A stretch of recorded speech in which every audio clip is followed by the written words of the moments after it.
a very warm good evening to all and welcome to Unacademy. This is Surbhi, your educator, and I welcome you all in today's class and in this platform of Unacademy CSIR Life Sciences. So आज की class में हम बात करने वाले हैं photosynthesis के बारे में. यह है फोटोसिंथेसिस का हमारा lecture number 6 I think. So photosynthesis के इस लेक्चर में हम बात करने वाले हैं electron transport chain and ATP synthesis. Electron transport chain कैसे होता है और उस इलेक्ट्रॉन ट्रांसपोर्ट चेन से एटीपी सिंथेसिस कैसे एसोसिएटेड होता है. सो इसके बारे में हम आज की क्लास में बात करेंगे. एंड लेक्चर स्टार्ट करने से पहले let me confirm once whether I am audible and visible और not, then we will start the session.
Let me confirm once. Yes, so I think video is live. So let's start our today's class.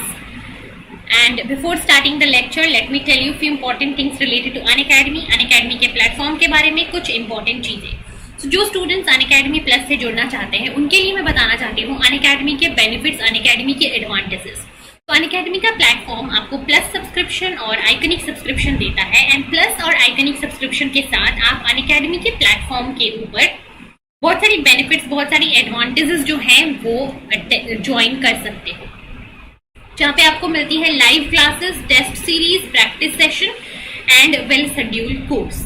इसके साथ अगर आप Unacademy के iconic subscription के साथ जुड़ना चाहते हो तो Unacademy का आइकनिक सब्सक्रिप्शन आपको और भी एडवांटेजेस देता है, जैसे कि पर्सनल गाइडेंस, स्टडी प्लानर आपको यहाँ पे मिलता है, स्टडी मटेरियल मिलेगा आपको एक्सपर्ट गाइडेंस मिलेंगे, एक्सपर्ट आपका परफॉर्मेंस एनालिसिस करेंगे, आपको अपने एक्सपर्ट गाइडेंस देंगे, जहाँ पे आप अपनी प्रिपरेशन, अपनी strategy, study planner, study material, ये सब कुछ आपको एक साथ सिर्फ एक प्लेटफॉर्म के अंदर मिल जाएगा. वो है Unacademy का प्लेटफॉर्म. तो यहाँ पे आपको सारी एडवांटेजेस सिर्फ और सिर्फ एक प्लेटफॉर्म के अंदर मिल जाएंगी. वो है Unacademy आइकनिक सब्सक्रिप्शन के अंदर.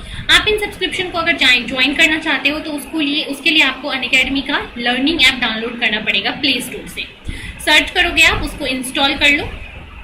इंस्टॉल करने के बाद फिर आप अपना गोल सेलेक्ट करोगे. क्या अगर आप CSIR net, DBT net, ICMR net, इनमें से कोई भी एग्जाम प्रिपेयर कर रहे हो या फिर गेट के एग्जाम की प्रिपरेशन कर रहे हो, इन सारे एग्जाम के लिए, GATE biotech, GATE life sciences की प्रिपरेशन कर रहे हो, तो इन सारे एग्जाम के लिए आप अपना गोल क्या सेलेक्ट करोगे? कॉमन गोल होगा आपका CSIR UGC net. CSIR UGC net के ही अंदर आपको लाइफ साइंसेज की सारी टॉपिक्स पढ़ाई जाती है. तो गोल अपना सेलेक्ट कर लोगे आप. इसके बाद आपको क्या करना है?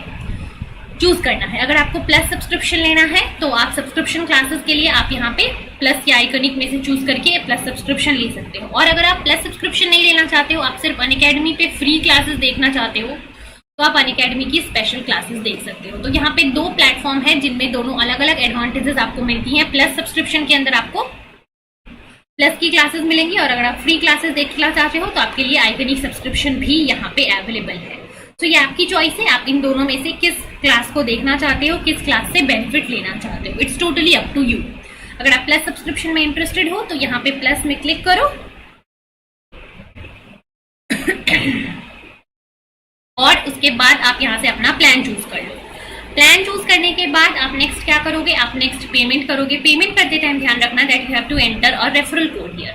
और आप मेरा कोड यूज कर सकते हो, that is Surbhi01. This is my code, जिसको यूज करके आप Unacademy से ऑफ ले सकते हो ऑन प्लस सब्सक्रिप्शन। अनअकैडमी से प्लस सब्सक्रिप्शन में आपको 10% ऑफ चाहिए, तो आप मेरा रेफरल कोड यूज करो और प्लस को सब्सक्राइब करो। Then you can watch all the plus classes on Unacademy's platform.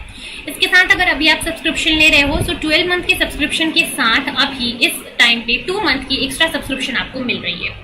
सो ये अभी ऑफर आपके लिए चल रहा है फ्रॉम 8 to 15 सितंबर। तो जो स्टूडेंट लेना चाहते हैं सब्सक्रिप्शन 12 मंथ का, ये बेस्ट टाइम है, 15 सितंबर से पहले पहले आप ले लो और ये ऑफर आप उस टाइम तक अवेल कर सकते हो। इसके साथ ही जो बच्चे इंटरेस्टेड हैं 3 मंथ के सब्सक्रिप्शन के लिए दिसंबर के एग्जाम के लिए, उनके लिए प्राइस हाइक अलर्ट का नोटिस आ चुका है। जो 3 मंथ सब्सक्रिप्शन प्राइसेस है CSIR UGC नेट के लिए, वो जल्दी ही बढ़ने वाला है।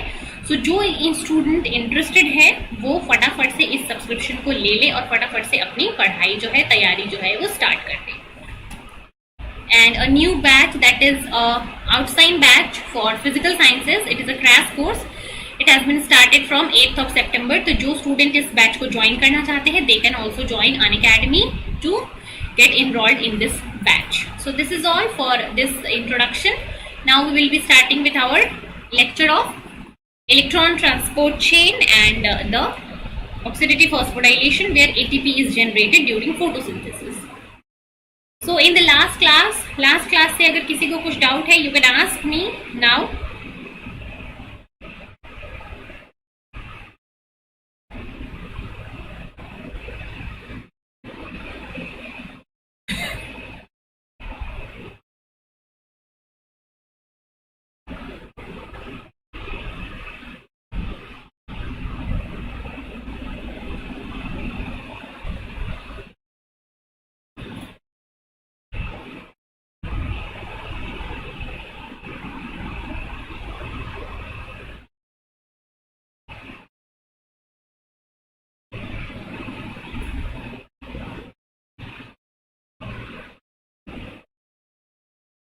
यस, लास्ट क्लास से किसी को कुछ डाउट है?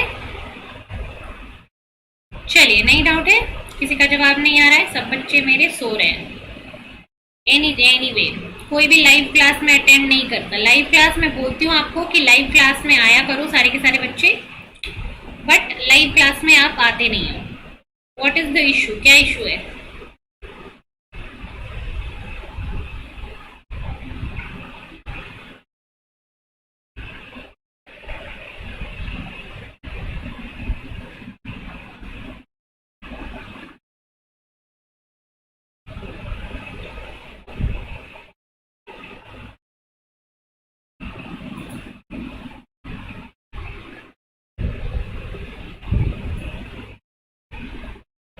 चलो फिर स्टार्ट करते हैं आज के लेक्चर को। Mechanism of electron transport. So almost all the chemical processes that make up the light reaction, these are carried out by 4 major protein complexes. Light reaction के अंदर जितने भी इवेंट्स होते हैं, like ATP generation, NADP reduction, ठीक है, then hydrolysis of water, all these are being done with the help of different complexes that are protein complexes. So these protein complexes, there are major 4 of them, that is photosystem 2, cytochrome B6 complex, photosystem 1 and ATP synthase. So these are the 4 important protein complexes जो कि आपके light reaction के जितने भी events होते हैं सबको conduct करवाते हैं इन अ डायरेक्ट और indirect way. These 4 integral membrane complexes are vectorially oriented in the thylakoid membrane। और ये चारों के चारों protein complexes photosystem 1, photosystem 2, cytochrome B6F complex and ATP synthase, ये सारे के सारे कॉम्प्लेक्सेस जो लाइट रिएक्शन का पार्ट होते हैं, ये कहाँ प्रेजेंट होते हैं? थाइलेकोइड मेम्ब्रेन में। और इनका काम क्या होता है देखते हैं। तो फोटोसिस्टम 2 का स्पेसिफिकली काम क्या होता है? This oxidises water to oxygen in the thylakoid lumen. ठीक है, ये क्या करता है? वाटर को कन्वर्ट करता है इनटू ऑक्सीजन, ठीक है, एंड इसके साथ इलेक्ट्रॉन्स और प्रोटॉन्स भी रिलीज करवाता है for photosystem 2। So it hydrolyzes water into oxygen in the thylakoid lumen, and in this process protons and electrons are also released. So this is the role of photosystem 2. Next is cytochrome B6F. So it is a part of the electron transport chain that receives the electron from photosystem 2 and delivers them to photosystem 1. So we know that photosystem 1 और photosystem 2 दोनों के locations अलग अलग होते हैं. इसका significance हमने कल की क्लास में देखा था कि जो फ्लोरोप्लास्ट होता है, फ्लोरोप्लास्ट के अंदर there are two kind of thylakoid membrane. One is stroma thylakoid, another is lamella. One is stroma lamellae and another is grana lamellae. So जो ग्रैना लैमेली होता है वहां पे ऐसे स्टैक्ड रीजन्स होते हैं. जो स्ट्रोमा लैमेली होता है वहां पे ऐसे नॉन स्टैक्ड रीजन होते हैं. और एक जगह पे PS2 होता है, फोटोसिस्टम 2 होता है, और एक अनस्टैक्ड पे फोटोसिस्टम 1 होता है. सो फोटोसिस्टम 1 और फोटोसिस्टम 2 दोनों का लोकेशन क्या होता है, अलग अलग होता है. और इस दोनों के अलग अलग लोकेशन होने का सिग्निफिकेंस होता है फोटोसिंथेसिस के टाइम पे. यही सिग्निफिकेंस होता क्या है, जो फोटोसिस्टम 1, फोटोसिस्टम 2 सबसे पहले इलेक्ट्रॉन्स लेकर वाटर की हाइड्रोलिसिस करता है into oxygen, H+ and electrons. और ये इलेक्ट्रॉन्स जो है वो अब फोटोसिस्टम 2 से किसके पास जाना चाहते हैं, फोटोसिस्टम 1 के पास.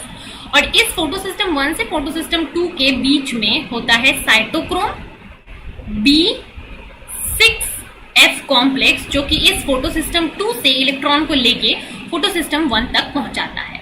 So basically cytochrome B6F, it receives electron from photosystem 2 and delivers them to photosystem 1.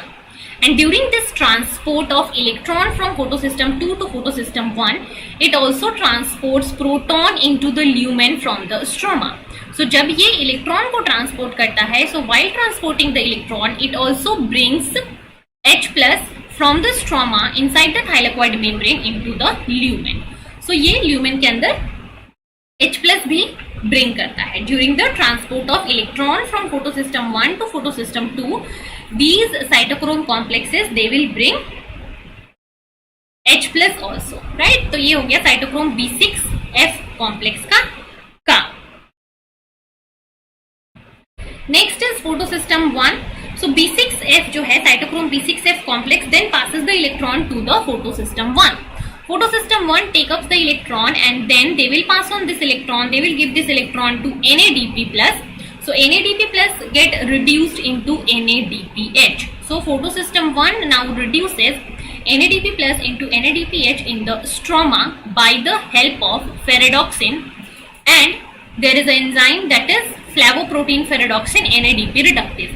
So with the help of ferredoxin and the reductase enzyme, now photosystem 1 will reduce NADP into NADPH.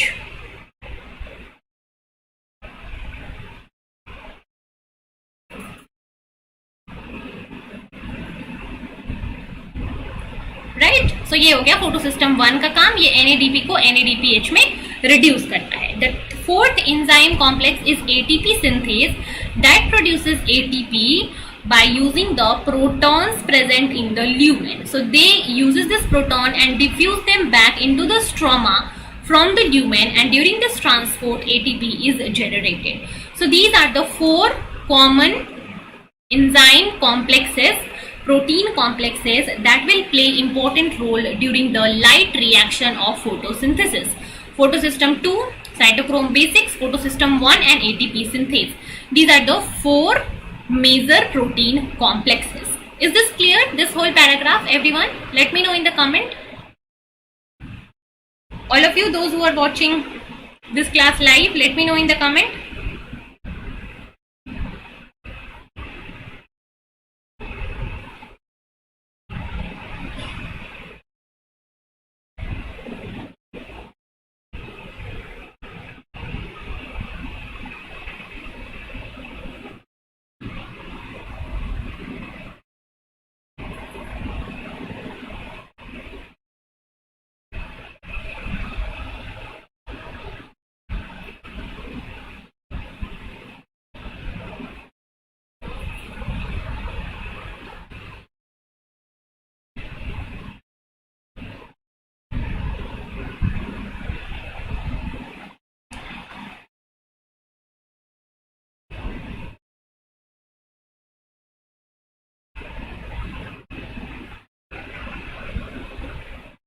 Yes.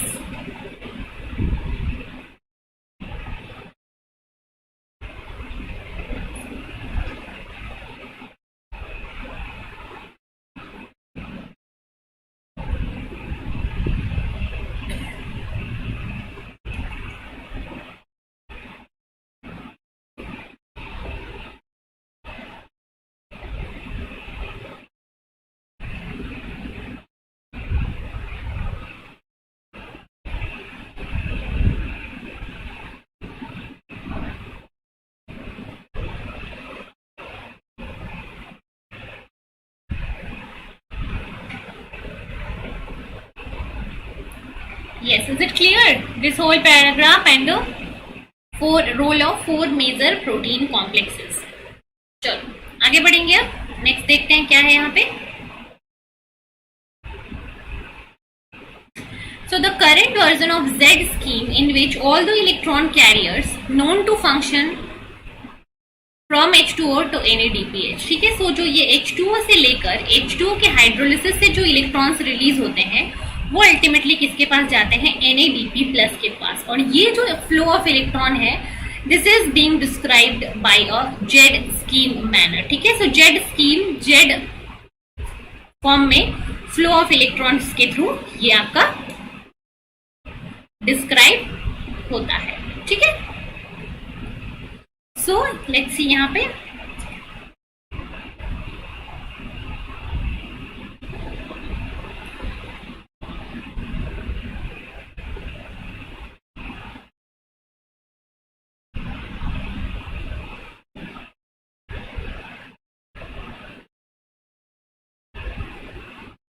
ठीक है.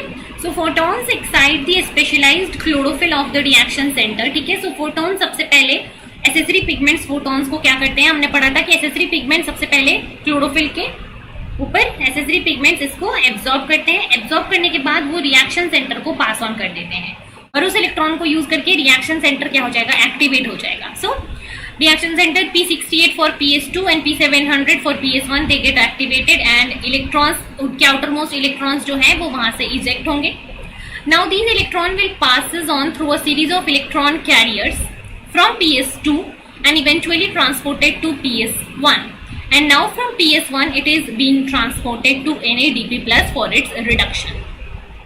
So this whole image is describing the whole pathway. So here what the light will do the excitation of P680. ठीक है, P680 क्या होगा, P680 जो photo system 2 का क्या है, कॉम्प्लेक्स है. ये इसका रिएक्शन सेंटर पे एंटीना कॉम्प्लेक्सेस जो है वो लाइट को एब्जॉर्ब करके देंगे.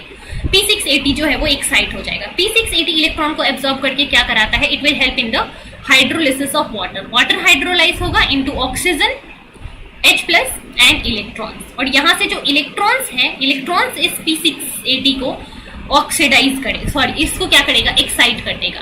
सो P680 गेट एक्साइटेड और यहाँ से P680 अपने इलेक्ट्रॉन्स को फिर डोनेट करेगा to a series of electron carriers. यहाँ पे जितने मॉलिक्यूल हैं, pheophytin, QA, QB, then cytochrome B6F, these all are electron carriers and the role of these electron carriers are to carry electron from the excited photosystem 2 to the photosystem 1. So photosystem 1 excite होगा, then photosystem 1 get excited. Then again photosystem 1 with the help of different electron carriers like ferredoxin and iron sulfur cluster protein, they will again donate this electron to NADP plus, where NADP plus get reduced into NADPH. So this is the whole pathway.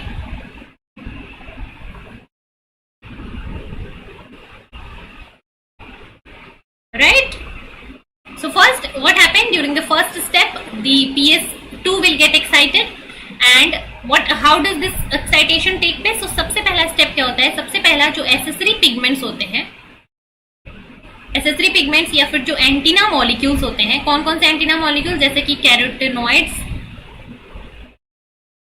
सबसे पहले light को absorb करेगा, it will get excited and it will then excited and it will then emit energy and this emitted energy then taken care or taken by the chlorophyll B. Now chlorophyll B get excited और ये फिर energy emit करेगा जिसको chlorophyll A absorb करेगा. chlorophyll A फिर energy को सारे के सारे एनर्जी को कलेक्ट करके अल्टीमेटली वो रिएक्शन सेंटर को देगा. कौन सा रिएक्शन सेंटर, सबसे पहले PS2 का रिएक्शन सेंटर जो P680 होता है, ये इस इलेक्ट्रॉन को लेगा और क्या करेगा, वाटर की हाइड्रोलिसिस करवाएगा, वाटर का क्या कराएगा, ऑक्सीडेशन करवाएगा इनटू ऑक्सीजन. इसके साथ बनेंगे 2 इलेक्ट्रॉन्स और 2 H प्लस. ठीक है, सो 2 H प्लस जो है ये कहाँ चला जाएगा, ये चला जाएगा ल्यूमेन में. और ये जो 2 इलेक्ट्रॉन्स हैं, इन 2 इलेक्ट्रॉन्स को अब कहाँ जाना होगा, ये 2 इलेक्ट्रॉन्स अब चले जाएंगे किसमें, 2 इलेक्ट्रॉन्स जो हो गए वो चले गए अब इलेक्ट्रॉन ट्रांसपोर्ट चेन के अंदर. ठीक है, इलेक्ट्रॉन ट्रांसपोर्ट चेन के अंदर ये इलेक्ट्रॉन्स चले गए. अब इलेक्ट्रॉन ट्रांसपोर्ट चेन में क्या होगा, so the excited photosystem 2 reaction center P680 it transfers the electron to the first electron acceptor, that is pheophytin. So pheophytin is the first electron acceptor from photosystem 2. photosystem 2 से सबसे first electron को कौन accept करता है? pheophytin, right? Remember this. Now pheophytin transferred the electron to the acceptor molecules, that is Qa and Qb. Qa and Qb are plastoquinones. So from pheophytin the electrons will be then transferred to another electron acceptor, that is plastoquinone. Now the cytochrome B6F will take up the electrons and they will transfer these electrons to plastocyanin. ठीक है? Now plastocyanin will ultimately give its electron to P700. ठीक है? So plastocyanin जो है वो ultimately क्या करेगा? Electron लेगा साइटोक्रोम B6 कॉम्प्लेक्स से और वो P700 फोटोसिस्टम 1 को इलेक्ट्रॉन्स दे देगा. Now from photosystem 1, this is P700, the next electron acceptor is a quinone molecule, that is A0, and then from this quinone series of membrane bound iron sulfur protein, that is protein having a FeS cluster, they will transfer the electrons to a soluble ferredoxin protein.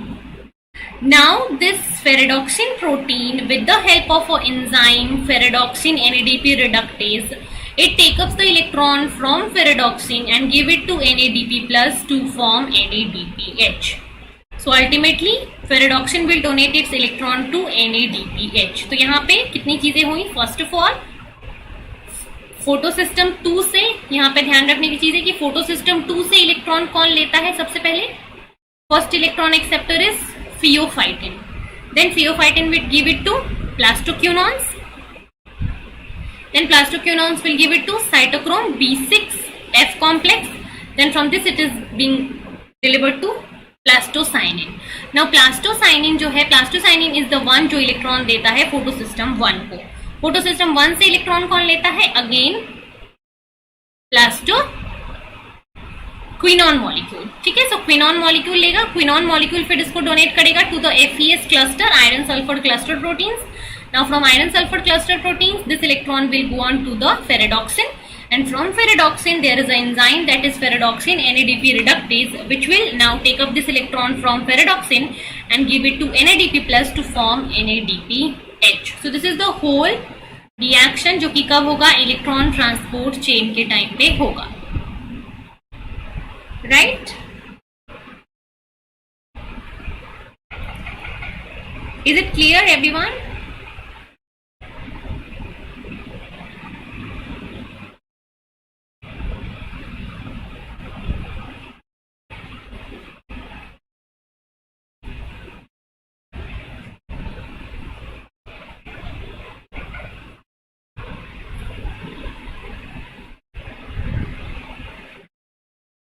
Everyone, let me know in the comment.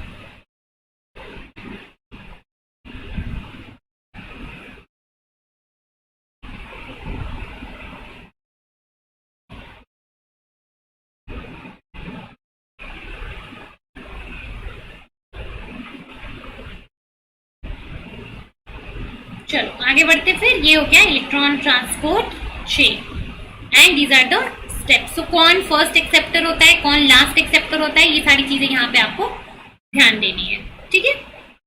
Next this image, ये क्या है? आपका पूरा का पूरा organisation बता रखा है. ये आपका थाइलेकोइड मेम्ब्रेन. ठीक है? This is thylakoid membrane, it is a double layer and this is the lumen. ठीक है? ये है इसका स्ट्रोमा.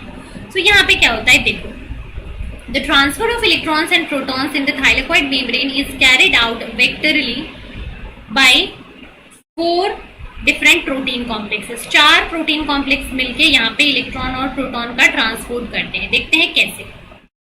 तो वाटर इज ऑक्सीडाइज्ड, सबसे पहले वाटर का ऑक्सीडेशन होगा कहाँ पे, ल्यूमेन के अंदर। ल्यूमेन के अंदर वाटर का ऑक्सीडेशन होगा, that will give rise to oxygen and H+। ठीक है, H+। सो H+ का कंसेंट्रेशन यहाँ पे ल्यूमेन में बढ़ गया due to hydrolysis of water, first thing. So water is oxidised and protons are released in the lumen by the photosystem 2। ठीक है, तो यहाँ पे H+ रिलीज हुआ और इससे जो इलेक्ट्रॉन्स रिलीज हुआ वो इलेक्ट्रॉन्स जाएगा फोटोसिस्टम 2 के पास। फोटोसिस्टम 2 वो इलेक्ट्रॉन किसको डोनेट कर देगा, सबसे पहले प्लास्टोक्विनोन को। प्लास्टोक्विनोन उस इलेक्ट्रॉन को लेके रिड्यूस होगा और वो इलेक्ट्रॉन फाइनली वो दे देगा किसको, साइटोक्रोम B6 को। साइटोक्रोम B6 अब उस इलेक्ट्रॉन को देगा प्लास्टोसाइनिन को। And during this transpose, because cytochrome B6 is an electron carrier as well as a proton transporter, तो साइटोक्रोम C जब प्लास्टोक्विनोन से प्लास्टोसाइनिन को इलेक्ट्रॉन ट्रांसपोर्ट करेगा तो इस टाइम पे वो इलेक्ट्रॉन के ट्रांसपोर्ट के साथ साथ प्रोटॉन का भी ट्रांसपोर्ट करेगा और एक प्रोटॉन को वो ल्यूमेन में ले आएगा। सो यहाँ पे 2 कॉज हो गए, ये इसके कारण एक प्रोटॉन इंक्रीज हो गया, यहाँ पे एक प्रोटॉन इंक्रीज हो गया, 2 प्रोटॉन यहाँ पे आ गए। ठीक है, into the lumen from the stroma. Right, अब क्या होगा, प्लास्टोसाइनिन ये इलेक्ट्रॉन देगा फोटोसिस्टम 1 को, फोटोसिस्टम 1 होगा।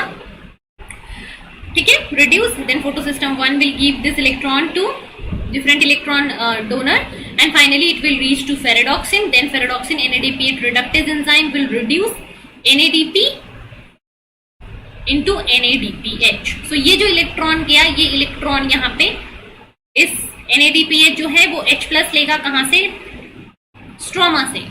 स्ट्रोमा में H+ की क्या हो गई, यहाँ पे और एक H+ लिया तो H+ की और कमी हो गई और ये NADP+ यहाँ से इलेक्ट्रॉन लेगा, यहाँ से H+ लेगा और कन्वर्ट हो जाएगा NADPH में।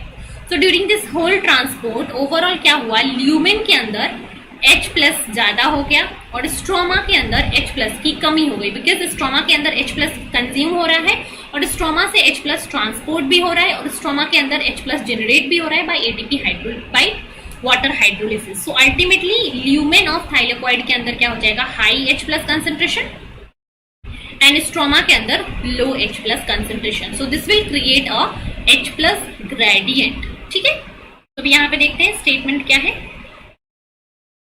So photosystem 1 reduces NADP to NADPH in the stroma via the action of ferredoxin and the flavoprotein ferredoxin NADP reductase enzyme. So the protons are also transported into the lumen by the action of cytochrome B6 complex. So cytochrome B6 complex electron को तो transport करता है, ये इसके साथ साथ protons को भी कैरी करता है and contribute to the electrochemical proton gradient, जिसकी वजह से प्रोटॉन का ग्रेडियंट बनता है across the thylakoid membrane. Means outside the thylakoid membrane there is low H+ concentration and inside the lumen there is high H+ concentration. Now these protons जो gradient बना है, in order to make the equal concentration, these protons must then diffuse to the stroma to make the H+ balance.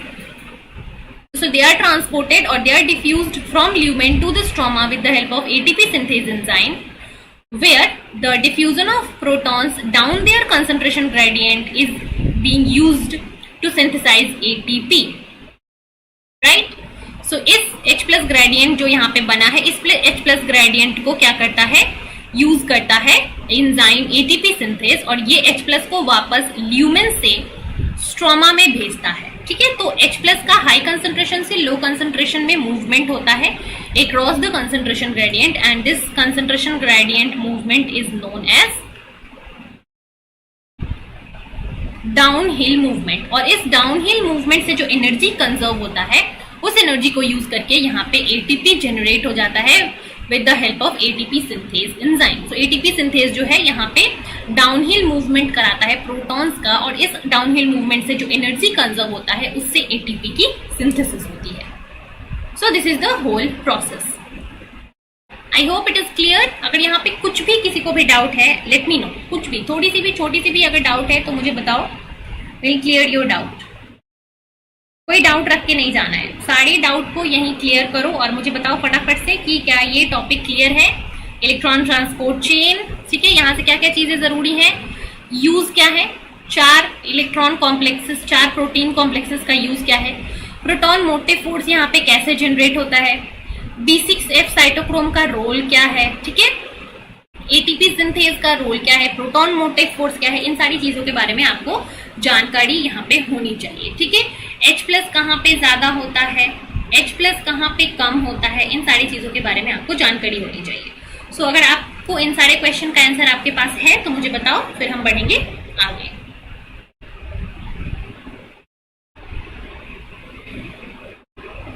Yes, I want a reply from everybody. Those who are watching this class, जो बच्चा भी live देख रहा है मुझे फटाफट से बताओ क्लियर है या नहीं है, तब मैं बढ़ूंगी आगे।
Yes.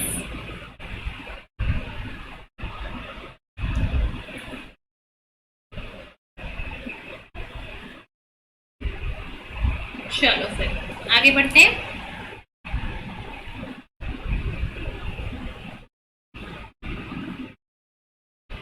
Water is oxidised to oxygen by photosystem 2, ठीक है। वाटर का ऑक्सीडेशन होता है, that is a very important step during photosynthesis, because oxygen जो है, लेट्स सी यहाँ पे, water is oxidised according to the following chemical reaction, ठीक है। So 2 molecules of water oxidise होगा into 1 molecule of oxygen with 4 H+ and 4 electrons. So 2 water molecule जब oxidise होते हैं, 2 वाटर मॉलिक्यूल की ऑक्सीडेशन से आपको मिलता है 1 ऑक्सीजन, ठीक है, एंड 4 इलेक्ट्रॉन्स एंड 4 H+। और ये H+ कहाँ चले जाते हैं, ल्यूमेन के अंदर।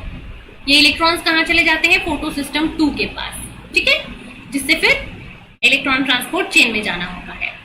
So this equation indicate that 4 electrons are removed from 2 water molecules generating an oxygen and 4 hydrogen ion. So water से क्या होता है, water से 4 इलेक्ट्रॉन्स निकलते हैं, जिससे कि 2 वाटर मॉलिक्यूल से 4 इलेक्ट्रॉन निकलते हैं, जिससे कि 2 ऑक्सीजन बनता है और 4 हाइड्रोजन मॉलिक्यूल्स बनते हैं, ठीक है, during water hydrolysis. So water के हाइड्रोलिसिस के टाइम पे अगर आपको 1 ऑक्सीजन मॉलिक्यूल चाहिए, तो 1 ऑक्सीजन मॉलिक्यूल के लिए आपको 2 वाटर का हाइड्रोलिसिस करना पड़ता है। 2 वाटर के हाइड्रोलिसिस से 1 ऑक्सीजन मॉलिक्यूल आपको मिलता है, ठीक है। Next is water is a very stable molecule and oxidation of water to form molecular oxygen is very difficult, ठीक है। अगर हम इन विट्रो कंडीशन में कराना चाहे वाटर की hydrolysis, so it is a very difficult process, and the photosynthetic oxygen evolving complexes, that are the light harvesting complexes, they are the only known biochemical system that can carry out this reaction. So ये जो photolysis of water है, जहाँ पे light energy को use करके water की hydrolysis की जाती है, water का breakdown किया जाता है, so this hydrolysis of water, it can only occur in the photosynthetic oxygen evolving complexes present in plants. सिर्फ यहीं पे ही photosynthetic oxygen evolving complexes के अंदर ही ऑक्सीडेशन ऑफ वाटर हो सकता है, हाइड्रोलिसिस ऑफ वाटर हो सकता है, और कोई भी बायोलॉजिकल सिस्टम नहीं है जहां पे ये वाटर का हाइड्रोलिसिस वाला प्रोसेस होता हो, right. Next is the protons produced by the water oxidation are released into the lumen of the thylakoid, because photosystem 2 के पास hydrolysis of water होता है, so वहां पे जो 4 H+ रिलीज होते हैं वो चारों के चारों H+ कहाँ रह जाते हैं, ल्यूमेन में, जिसकी वजह से ल्यूमेन में H+ का कंसंट्रेशन बढ़ जाता है, ठीक है।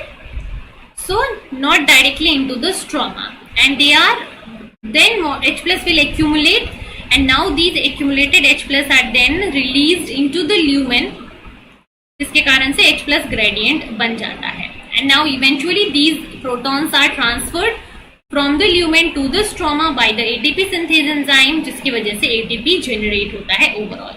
so this is about the hydrolysis of water, जो कि कहाँ होगा, ल्यूमेन के अंदर। कौन करेगा, photosystem 2 by absorbing light, so it is photolysis, that means light energy is used to hydrolyze water molecule into oxygen, electrons and protons, ठीक है।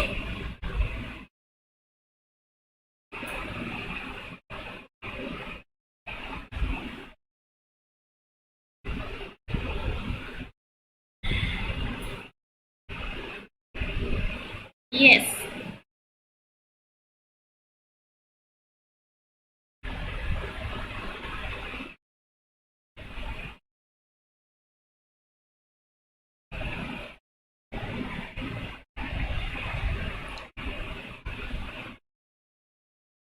चलो आगे बढ़ते हैं, फिर नेक्स्ट देखते हैं क्या है। Next, okay, so there are some herbicides, ठीक है, that will block the electron flow. So the use of herbicide to kill unwanted plant is a very useful technology in the modern agriculture, जिसके कारण जो plant को या फिर जो आपके क्रॉप्स होते हैं उसको अनवांटेड हर्ब से प्रेजेंट करने के लिए there are herbicides being used and common examples are like DCMU। so DCMU is dichlorofenyl dimethyl urea, it is a very common herbicide that is being used और ये mainly क्या करता है, electron flow को रोक देता है, ठीक है। तो ये हर्बिसाइड जो है ये क्या करेगा, ये जो भी ऑर्गेनिज्म है, जो भी हर्ब्स है जो कि प्लांट को अफेक्ट कर रहे हैं, उसके अंदर इलेक्ट्रॉन ट्रांसपोर्ट को क्या करेगा, उस हर्बिसाइड को ऊपर मान लो जो भी उसके फोटोसिंथेटिक पिगमेंट्स है वहां पे जो इलेक्ट्रॉन ट्रांसपोर्ट चेन है उसको रोक देगा, इनहिबिट कर देगा और उस हर्ब को ग्रो नहीं करने देगा। So it acts by blocking the electron flow at the quinone acceptor of the photosystem 2. So photosystem 2 से क्या होता है, वाटर की हाइड्रोलिसिस होती है, जिससे बाद इलेक्ट्रॉन्स फोटोसिस्टम 2 के पास जाते हैं और फोटोसिस्टम 2 से ये प्लास्टोक्विनोन के पास जाते हैं, प्लास्टोक्विनोन से फिर साइटोक्रोम B6F के पास जाते हैं और फिर साइटोक्रोम B6F इसको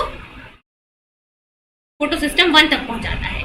तो यहाँ पे ये क्या करते हैं, they will block the electron flow at the plastoquinone level by competing for the binding site for plastoquinone that is normally occupied by a molecule. So ये क्या करेगा, ये DCMU जाके प्लास्टोक्विनोन से इंटरैक्ट कर जाएगा और जब ये प्लास्टोक्विनोन से इंटरैक्ट कर लेगा तो प्लास्टोक्विनोन अब इलेक्ट्रॉन्स को कैरी नहीं कर पाएंगे और इलेक्ट्रॉन ट्रांसपोर्टर्स जो है वो इवेंट क्या हो जाएगा, बंद हो जाएगा। There is another herbicide that is paraquat. So paraquat is another herbicide such as paraquat that will also act by accepting electrons from the early electron acceptor of photosystem 1 and then reacting with oxygen to form superoxide. यहाँ पे क्या होता है, paraquat इस photosystem 1 से electrons को ले लेता है और ये इलेक्ट्रॉन को वो दे देता है ऑक्सीजन को, जिसके कारण फ्री रेडिकल्स बनते हैं और वो प्लांट को क्या करेगा, रिएक्टिव ऑक्सीजन स्पीशीज बना के उस प्लांट के कंपोनेंट को डिग्रेड कर देगा और वो अल्टीमेटली हर्ब क्या हो जाएगा, ग्रो नहीं कर पाएगा। So two common herbicides like DCMU एंड paraquat, they both will target the molecules of the electron transport chain and thus they are used as herbicides. So mode of action इन दोनों का आपको ध्यान रखना है और मुझे बताओ फटाफट से अगर ये क्लियर है तो, mode of action of these two.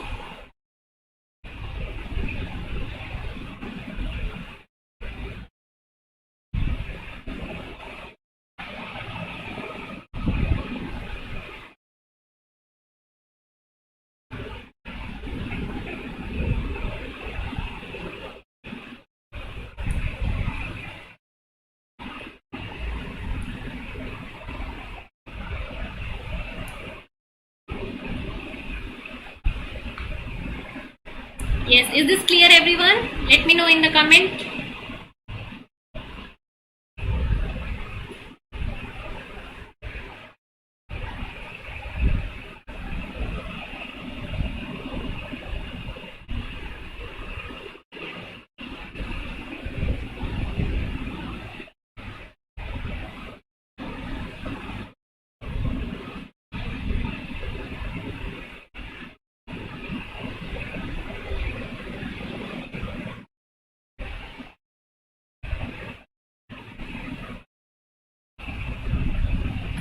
चलिए, let me no.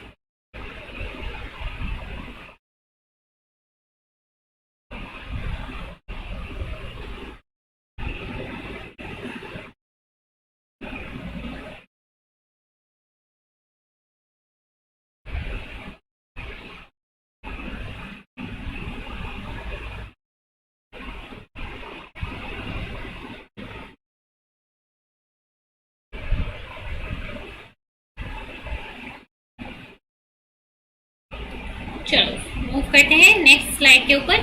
So proton transport and ATP synthesis in the chloroplast. Next thing देखते हैं। So light energy is used to reduce NADP plus to NADPH। ठीक है, light reaction के time पे क्या होता है, NADP प्लस को लेकर NADPH में रिड्यूस किया जाता है, और इस टाइम पे H प्लस जो है वो स्ट्रोमा से यूज किया जाता है, right. So then this energy जिससे कि NADPH रिड्यूस हुआ, NADP प्लस रिड्यूस हुआ NADPH में, इस एनर्जी को यूज करके ATP का सिंथेसिस भी किया जाता है। इसलिए इसको क्या बोलते हैं हम, photophosphorylation. That means light energy is used to synthesise ATP, and the mechanism of photophosphorylation is being defined by a chemiosmotic mechanism, and this is described by Peter Michell. So Peter Michell ने जो ATP synthesis होती है during oxidative phosphorylation, इसको कि photophosphorylation बोलते हैं photosynthesis के case में, और जब वो माइटोकॉन्ड्रिया के अंदर होता है तो उसको ऑक्सीडेटिव फॉस्फोराइलेशन बोलते हैं। तो during this mechanism of oxidative phosphorylation और फोटोफॉस्फोराइलेशन क्या होता है, ATP जनरेट होता है, and the mechanism is chemiosmotic mechanism, जिसको पीटर मिशेल ने डिस्कवर किया था।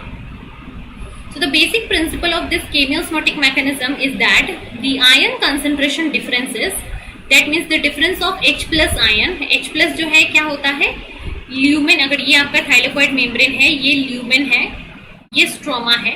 सो ल्यूमेन में H प्लस ज्यादा रहता है और स्ट्रोमा में H प्लस कम रहता है। सो this is the difference in H plus concentration. So this ion concentration difference and electrical potential differences across the membrane, they are the source of energy that can be utilized by the cell to generate ATP, right?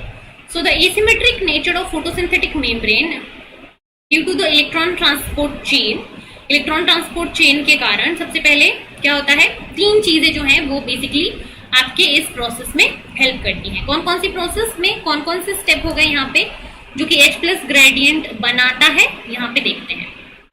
तीन steps के अंदर electron gradient बनता है during the photosynthesis. पहला step क्या है, water की hydrolysis. ठीक है, वाटर की हाइड्रोलिसिस कहाँ होती है, वाटर की हाइड्रोलिसिस होती है ल्यूमेन के अंदर। ल्यूमेन के अंदर वाटर जो है वो कन्वर्ट होता है ऑक्सीजन में, H प्लस में और इलेक्ट्रॉन्स में। तो यहाँ पे 4H प्लस आ गया ल्यूमेन के अंदर। इसके अलावा जो आपका साइटोक्रोम B6F कॉम्प्लेक्स होता है, this is the electron carrier होता है, as well as this is a proton pump. तो ये क्या करेगा, ये स्ट्रोमा से प्रोटॉन को ल्यूमेन में पंप करता है। सो यहाँ पे H प्लस की कंसेंट्रेशन बढ़ गई इसके कारण। थर्ड कंट्रीब्यूटर क्या होता है प्रोटॉन ग्रेडियंट का, थर्ड कंट्रीब्यूटर होता है जो NADP प्लस होता है। NADP प्लस इलेक्ट्रॉन्स लेता है कहां से, स्ट्रोमा से, और कन्वर्ट हो जाता है NADPH में। सो स्ट्रोमा के अंदर इलेक्ट्रॉन यहां से क्या हो गए, और भी कम हो गए। सो ये दो रीजन हो गए ल्यूमेन के अंदर प्रोटॉन्स बढ़ाने के, ये तीसरा रीजन हो गया स्ट्रोमा के अंदर इलेक्ट्रॉन कम करने का। सो अल्टीमेटली क्या हो रहा है, थाइलेकोइड मेम्ब्रेन के बाहर और थाइलेकोइड मेम्ब्रेन के अंदर प्रोटॉन का डिफरेंस बन रहा है। सो वाटर हाइड्रोलिसिस और the cytochrome B6F complex, these two are responsible for the generation of or for the presence of higher amount of H plus in the lumen, And the third factor, that is reduction of NADP into NADPH, is responsible for less amount of H plus in the stroma. So ultimately इन दोनों factor को मिला के क्या होता है, इन दोनों factor को मिला के जो H plus का कंसंट्रेशन है वो स्ट्रोमा में कम हो जाता है और ल्यूमेन में ज्यादा हो जाता है. So the direction of proton translocation is such that the stroma become more alkaline, that is stroma में less H plus हो गया, H plus कम मतलब कि basic condition, and the lumen become highly acidic because of more H plus. So stroma और lumen के अंदर क्या हो गया, H plus का concentration जो है वो वेरी करेगा और ये हो गया H plus का gradient develop. ठीक है. नाउ इस ग्रेडियंट को यूज करके ये जो आयन डिफरेंस हुआ, इस आयन कंसंट्रेशन डिफरेंस को यूज करके एटीपी का जनरेशन किया जाता है, इसलिए इसको हम बोलते हैं cameo osmotic hypothesis for the generation of ATP. Right. So is this clear, everyone? This whole thing, the generation of H plus gradient across the thylakoid membrane is being contributed by three factors: water hydrolysis, cytochrome B6F complex proton pumping, and NADP plus reduction. These three factors will contribute to the H plus gradient development across the thylakoid membrane. So let me know if it is clear and you understand this.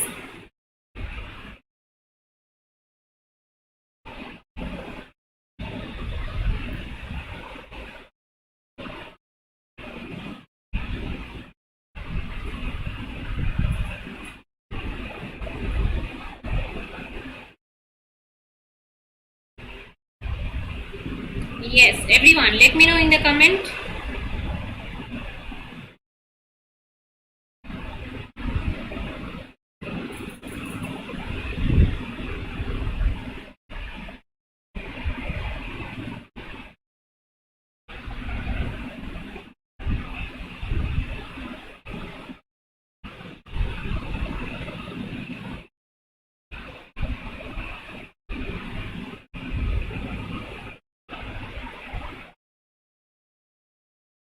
ठीक है.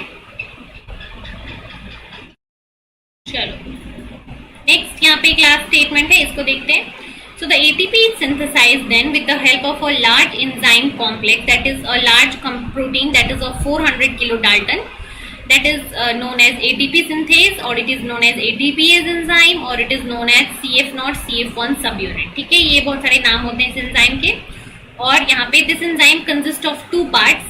One is a hydrophobic membrane bound portion, that is the F0 portion. ठीक है, hydrophobic membrane bound portion, that is the F0 portion, and then a outer membrane part, that is the F1 portion. ठीक है, तो आप अगर इस enzyme को देखोगे तो इसके दो पार्ट होते हैं. ठीक है, ये है, ये जो थाइलेकोइड मेम्ब्रेन से अटैच्ड एक पार्ट होता है जो कि होता है F0 पार्ट, एंड देन एक होता है जो कि स्ट्रोमा की साइड में एक्सटेंडेड रहता है, this is the F1 part. तो ये हो गया F0 पार्ट, ये हो गया F1 part. Now what happen, lumen के अंदर H प्लस यहाँ पे ज्यादा है, सो ये F1 रीजन जो है वो H प्लस को ल्यूमेन से कलेक्ट करता है और इस F0 रीजन से पास होते हुए फिर F1 में जाता है और F1 से पास होते हुए फाइनली स्ट्रोमा में रिलीज हो जाता है. And during this transport through the F0 F1 complex यहाँ पे ATP जनरेट हो जाता है by combining ADP with inorganic phosphate. यहाँ पे फॉस्फोडाइस्टर बॉन्ड का फॉर्मेशन होता है और ATP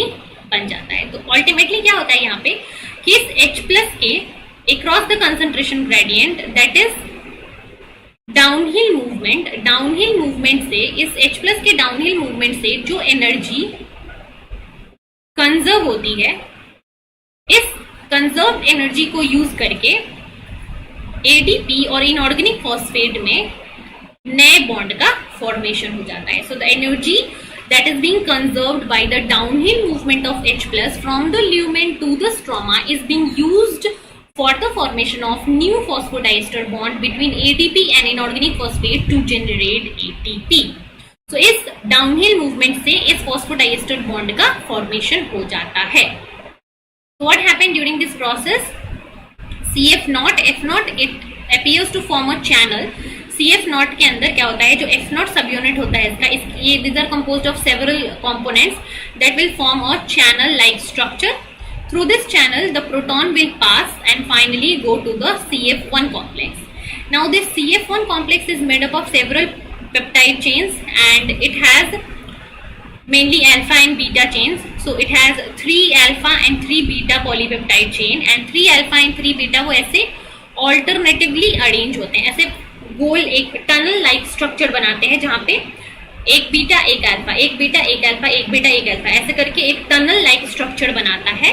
ठीक है, that appears like a orange. Orange की स्ट्रक्चर आपको देखते हो, जैसे कि ऑरेंज में क्या होता है, अलग अलग आपको ऐसे एक एक फ्रैगमेंट्स निकलते हैं. तो वैसे ही ऑल्टरनेटिव आपका अल्फा बीटा फ्रैगमेंट जो है वो अरेंज होके एक टनल लाइक स्ट्रक्चर बनाता है, जहां पे this beta polypeptide chain is the catalytic site, जहां पे फॉस्फोडाइस्टर बॉन्ड का फॉर्मेशन होता है in between ADP and inorganic phosphate. So this is what happens during the generation of ATP. ये जो H+ मूव होता है from higher concentration to lower concentration, so इस डाउनहिल मूवमेंट में जो एनर्जी कंजर्व होता है, इस कंजर्व्ड एनर्जी को यूज करके एडीपी और इनऑर्गेनिक फॉस्फेट के बीच में नए फॉस्फोडाइस्टर बॉन्ड का फॉर्मेशन करवाता है बीटा सब यूनिट. राइट, सो बीटा सब unit is the catalytic site here in this F0 F1 ATP synthase complex. So I hope आ गया होगा ये सबको समझ में. This is important. अगर यहाँ पे कुछ डाउट है तो बोलो.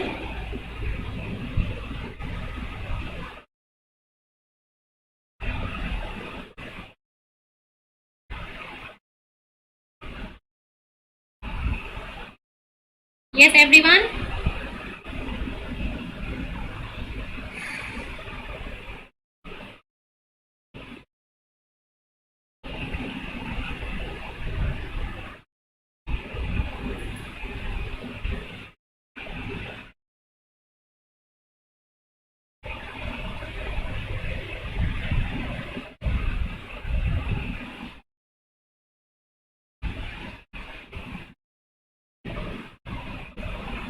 चलो फटाफट से बोलो.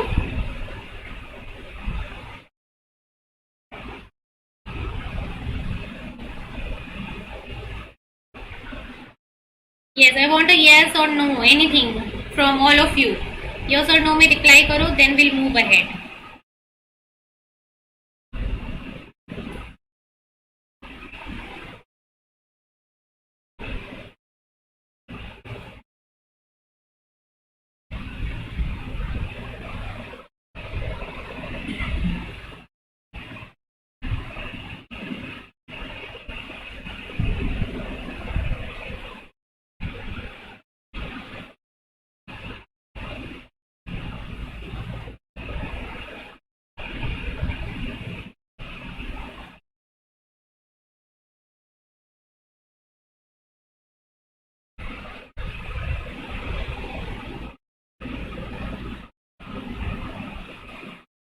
चलिए, सो आई होप ये क्लियर होगा सबको.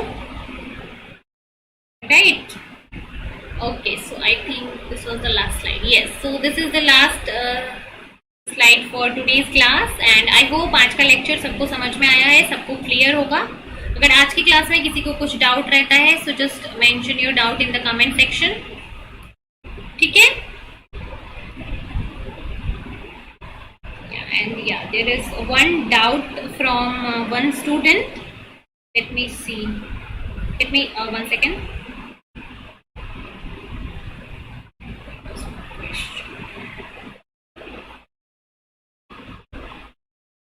Yes, there was one question from Shreya Mukherjee that, ma'am, if we plot a graph between quantum yield and the percentage of pigment, quantum yield and the percentage of pigment involved, will it be like the enzyme saturation graph? Right? So yes, क्या होगा जब initially मान लो less number of pigment involve हो रहे हैं, ठीक है, so quantum yield will be less. जैसे जैसे आप पिगमेंट्स बढ़ाते जाओगे आपका क्वांटम यील्ड बढ़ते जाएगा, but after a certain point जब सारे के सारे पिगमेंट्स इन्वॉल्व हो जाएंगे, सारे के सारे पिगमेंट्स इन्वॉल्व होके सैचुरेट हो जाएंगे, तो आपका क्वांटम यील्ड जो है वो एक कांस्टेंट वैल्यू अटेन कर लेगा, है ना. दैट मीन्स आपका जो 1 वैल्यू अटेन हो जाएगा तो उस पॉइंट को हम बोलेंगे सैचुरेशन। तो उस पॉइंट पे सैचुरेशन आ चुका है जहां पे आप कितनी भी लाइट इंटेंसिटी बढ़ा दो, बिकॉज सारे के सारे पिगमेंट्स इन्वॉल्व हो चुके हैं, so the quantum yield will reach 1, जहां पे जितने लाइट एब्जॉर्ब हो रहे हैं उतना आपको प्रोडक्ट मिल रहा है, जितना रिएक्टेंट है उतना प्रोडक्ट है, सो क्वांटम यील्ड की वैल्यू वहां पे सैचुरेट होकर 1 हो जाएगी। इसलिए बोलते हैं कि क्वांटम यील्ड की वैल्यू कभी भी 1 से ज्यादा नहीं हो सकती है। जितने फोटोन आप एब्जॉर्ब कर रहे हो, अगर उतनी एनर्जी उतना ऑक्सीजन आप इवॉल्व करवा दे रहे हो, तो ओवरऑल क्या हो जाएगा, आपका क्वांटम यील्ड 1 हो जाएगा। और क्वांटम यील्ड 1 का मतलब क्या हुआ, it is the saturation point. So yes, you can compare it with enzyme saturation, जैसे कि आपका जो नंबर ऑफ पिगमेंट है that can act as enzyme. तो जब आपके पूरे के पूरे पिगमेंट्स जो है क्या हो गए, यूज हो गए, उसके बाद आप कितना भी सनलाइट एक्सपोज बढ़ाओ, आपका एंजाइम जो है, आपके पिगमेंट्स जो है वो क्वांटम यील्ड को और नहीं बढ़ा पाएंगे। तो you can say it like that also कि आपका जो क्वांटम यील्ड है वो पहली चीज, क्वांटम यील्ड जो है वो पहली चीज आपके सनलाइट इंटेंसिटी के ऊपर डिपेंड करता है, राइट, जो लाइट एनर्जी आ रही है। दूसरी चीज वो पिगमेंट के ऊपर भी डिपेंड करता है कि आपके पास कितने क्लोरोफिल पिगमेंट है। बट दोनों की चीजों में ही क्या है, लाइट इंटेंसिटी भी आप बढ़ाते जाओगे बढ़ाते जाओगे बढ़ाते जाओगे, but after a certain point आपके क्वांटम यील्ड जो है जब 1 हो जाएगी, सैचुरेशन आ जाएगा, then there will be no further increase. इसके बाद भी आप पिगमेंट जो है उस पे लाइट इंटेंसिटी दे रहे हो, लेकिन जब सारे के सारे पिगमेंट्स इन्वॉल्व हो जाएंगे उसके बाद again there will be a saturation. So saturation point जो है आएगा क्वांटम यील्ड में, then you can compare it with enzyme kinetics. Yes, you are right. So this was the question from Shreya. Okay? That क्या quantum yield, जैसे हम enzyme saturation के case में बोलते हैं कि एंजाइम जो है वो सैचुरेट हो गया, उसके बाद वेलोसिटी नहीं बढ़ेगी, क्या वैसे ही क्वांटम यील्ड के साथ भी है? यस, जब सारे के सारे पिगमेंट्स इन्वॉल्व हो जाएंगे, जब मैक्सिमम लाइट इंटेंसिटी आप दे दोगे तो क्वांटम यील्ड उसके बाद आपकी नहीं बढ़ेगी। तो then in that situation also आपका जो फोटोसिंथेसिस है वो सैचुरेशन पीक पॉइंट पे चला जाता है, जहां पे क्वांटम यील्ड इक्वल टू 1 हो जाता है। जिस बच्चे को ये चीज नहीं समझ में आ रही होगी कि क्वांटम यील्ड मैं क्या बोल रही हूँ, तो क्वांटम यील्ड वाला लेक्चर जाकर देख लेना, ठीक है। चलो फिर एंड करते हैं अपनी क्लास को यहीं पे। Thank you so much. And again किसी को कुछ डाउट रहता है तो बताना मुझे। आई होप श्रेया मैंने तुम्हारे क्वेश्चन का आंसर दे दिया हो। ऐसे ही अगर किसी भी स्टूडेंट को बाद में कहीं पे भी डाउट रहता है तो अपने डाउट को नीचे कमेंट में मेंशन कर देना, उसी लेक्चर के कमेंट में नीचे लिख देना, ठीक है। सो अगर वीडियो अच्छा लगा तो लाइक कर देना, शेयर कर देना और चैनल को सब्सक्राइब करो और कमेंट में मुझे बताना कि वीडियो कैसा लगा। तो thank you so much and take care everyone. Good night.